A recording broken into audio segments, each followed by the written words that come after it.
Hi there. So here we are. It's Saturday the 10th of October. It's exactly 7 days until the deadline for the Great Guitar build off, and my guitar isn't finished yet.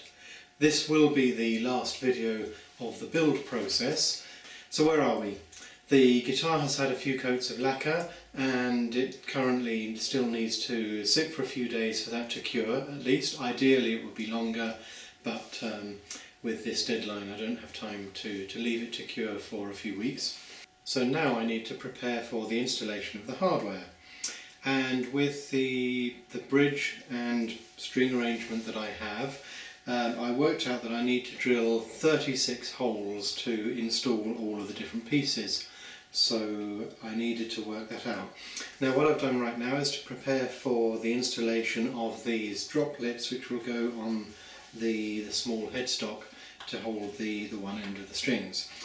So I made a paper copy of the headstock and I worked out on there where I wanted the pieces to go, and therefore where the holes need to be drilled. And then I need to work out where exactly the bridge pieces need to go and where to drill the holes for those.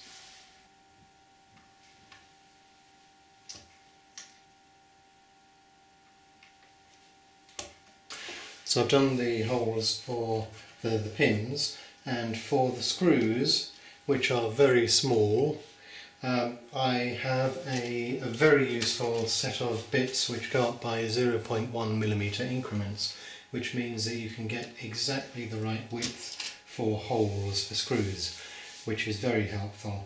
So I've done a test hole in another piece of wood which shows that the bit that I've chosen is the right one for these screws. So now I can drill the holes and be fairly confident that I'm going to be able to get the screws in without shearing off the heads or anything. So now we come to the bridge, and each of the individual saddles sits on a base piece like this, and I've drawn out where they need to go.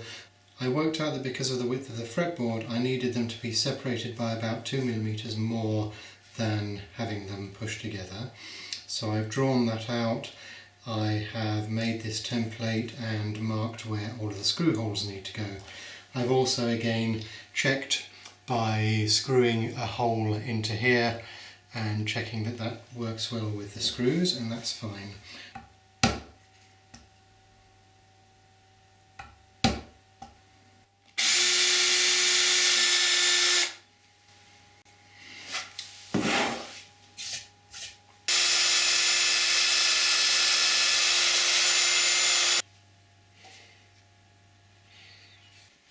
So I'm just finishing squaring off the pickup cavities, which I needed to do so that the pickups actually fit in there. Unfortunately, in the process of doing that I managed to scratch the top, so I've sanded it down and I'm going to have to refinish on here.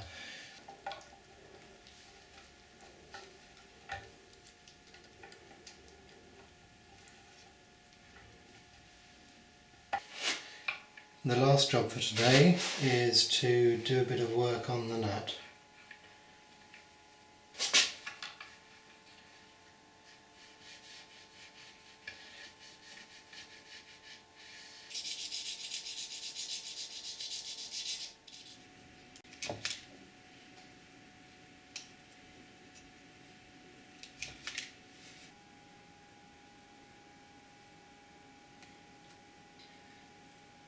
It is Mercedes 1 and 2, they continue their 100% record.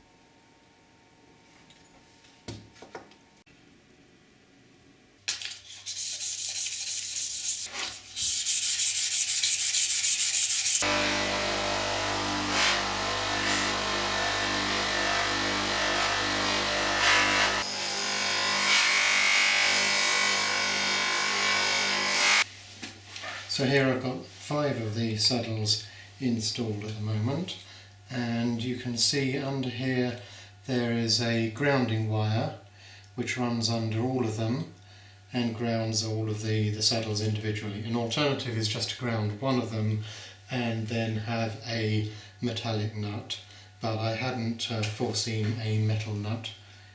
I scraped away a bit of the finish on the bottom to get an electrical contact with the ground wire, and that screws in with 4 screws.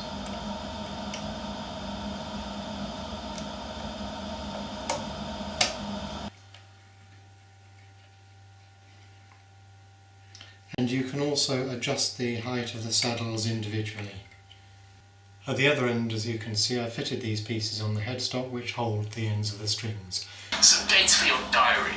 On Tuesday the 20th, I am going to nominate my favourite 25 builders. It is amazing how many people have entered the competition and just how ingenious the builds are.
Now the last task in the build is to slot the nut. So I've made the nut and it's glued in place, and it's not too bad. I just need to finish the slots. I've marked them out with a fret saw, and now I need to set the height exactly using my nut slotting files. And I have a handy little gadget to help me to do that and to gauge the height exactly. So this is a nut slotting gauge which you put on here over the strings, and that tells you very precisely the height of the string. Now unfortunately, of course, this standard block that's provided with it doesn't actually go over the angled frets. So what I've done is to make an angled version of it myself out of wood. And then you push the string down, and the difference tells you the height of the string. So I'm doing the setup on the guitar, and I just thought I'd show you how to raise and lower the height of the saddles on this bridge. So the saddle is this piece here, and first of all that needs to be unlocked by using this little grub screw here.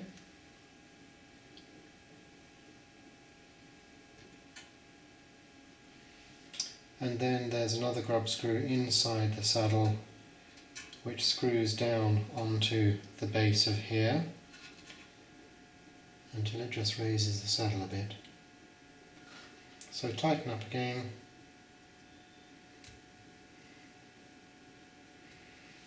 and there we go.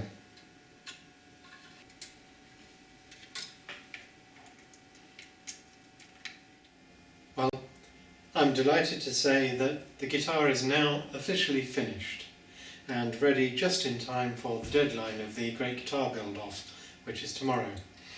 So anyway, let's have a look at what have we done. So I'm going to start off with the back because that was the original idea of the patchwork guitar. So the back made of a number of different offcuts and different bits of pieces of wood, and the neck is of ankle, maple and zebrano with some fancy bits on the end. And then coming round to the front, where I have this sort of parquet style top. I don't like calling it that, but I can't think of anything else to call it. And of course the Violetta or Kingwood fretboard that you all chose back several videos ago. Then for the pickups we have lace alumitone death buckers and the inlays on the fretboard, which are supposed to mirror the design of the pickups. The bridge is a set of saddles, individual saddles that come from Mera guitars, along with the teardrop pieces on the headstock. The headstock is maybe a little bit strange for a headless guitar, but I wanted to have the wings there so that it will actually hang from a regular hanger, which it does. Not forgetting, of course, that it's a multi-scale neck, 25 inches to 26.5, and the shape of the body allows you to seat it like that or like that, and it's pretty comfortable in both positions. The pots are just a standard volume and tone, but they do have push-pull functions to activate the what they call a coil split on the alumitone pickups. It's not really a coil split because these pickups don't really have a coil in the traditional sense. It's more like a coil tap from what I understand, but I'll demonstrate that in a bit later. On the body we've got this gap behind here that I cut out, which allows you to get under the tuners at the saddle end. And of course, possibly my favourite feature of the guitar is the oak leaf shaped F-hole that I cut out, which I really like. There are actually 17 different woods in this guitar, which I'll put on the screen now. I think I used 9 different stains as well, all from the Crimson Stung stains.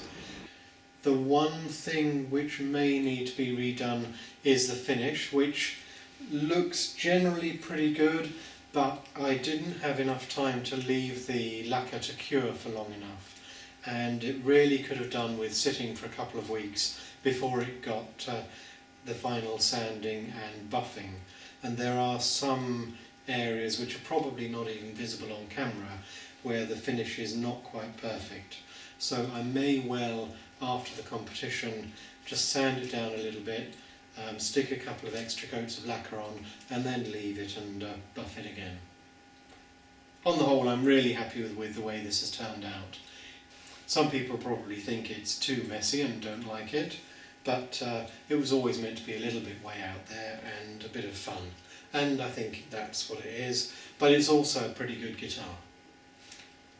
And in fact, if anybody else likes it as much as I do, I'm open to offers if anyone wants to buy it, and I do have an idea for a good cause for the money to go to if that happens.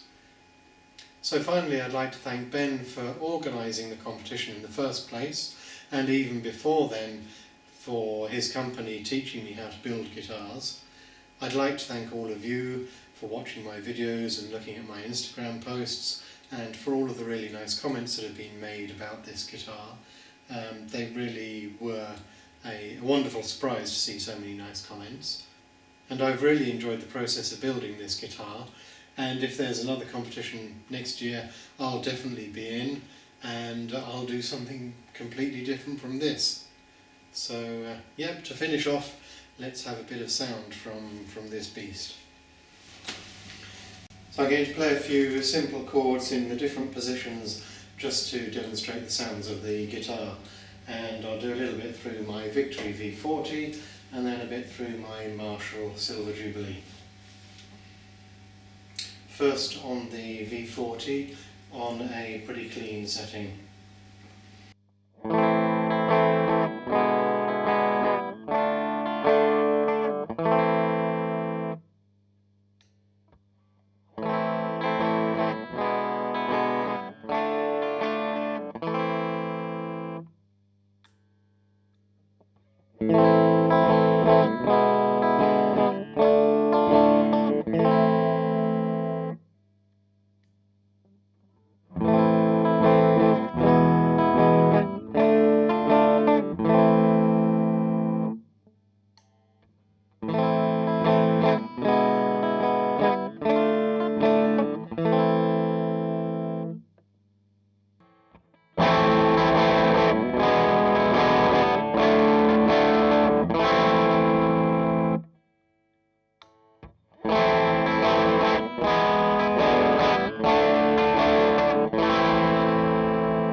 There we are. I hope that's enough to get a little bit of an idea of this guitar, and I hope you enjoyed it, and thanks a lot for watching again, and maybe see you soon with another guitar build.